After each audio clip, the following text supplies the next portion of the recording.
pasudla siya nga hari sa himaya, pasudla siya nga hari sa gugma, pasudla siya nga hari sa himaya, pasudla siya nga hari sa gugma, pasudla siya nga hari sa himaya, pasudla siya nga hari sa gugma, pasudla siya nga hari sa himaya, pasudla siya nga hari sa gugma. Sige, basa. Patuloy ka.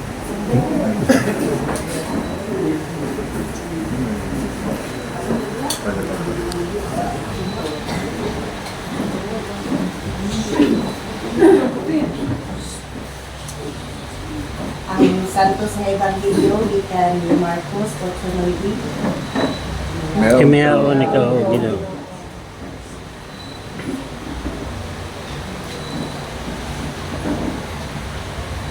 Tapos sa unong kaadlaw, gidala ni Jesus sila si Pedro, si Santiago ug si Juan ngadto sa usa ka taas nga bukid, diin didto nga walay laing tawo gawas kanila. Ug samtang nagtan-aw sila kang Jesus, nausab ang panagway, ang iyang bisti misanag sa ilabihang kaputi nga walay bisan kinsa sa tibuok kalibutan nga makapaputi sama niini. Unya, nakita sa tulo ka ginunan si Elias o si Moises nga nakigsulti kang Jesus. Ug miingon si Pedro kang Jesus, magtugtudlo, maayo nga ania kita dinhi. Maghimo kami og tulo ka payag-payag alang kanimo. Usa alang kang Moises ug ang usa alang kang Elias. Nakaingon siya niini kay wala siya nakahibalo kung unsay iyang isulti kay nangalisang man sila. Unya, dihay panganod nga mitungha o gilandungan sila niini. Ug may nadungog sila nga tingog gikan sa panganod nga nagingon, kini siya ang pinangga kong anak, pamati kamo kaniya. Gitan-aw dayon sa mga tinun-an ang palibot apan wala sila'y nakitang tao gawas lamang kang Jesus. Sa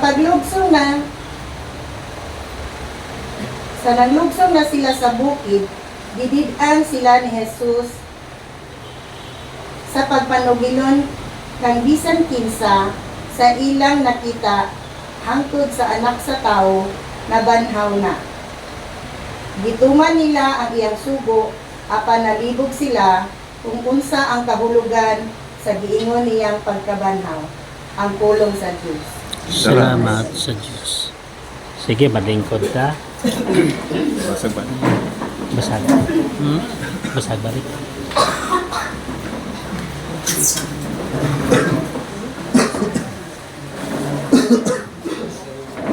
Bitig diri na gamitan ako. Okay na. Kana na. Aw, katunara bro. Kana lang.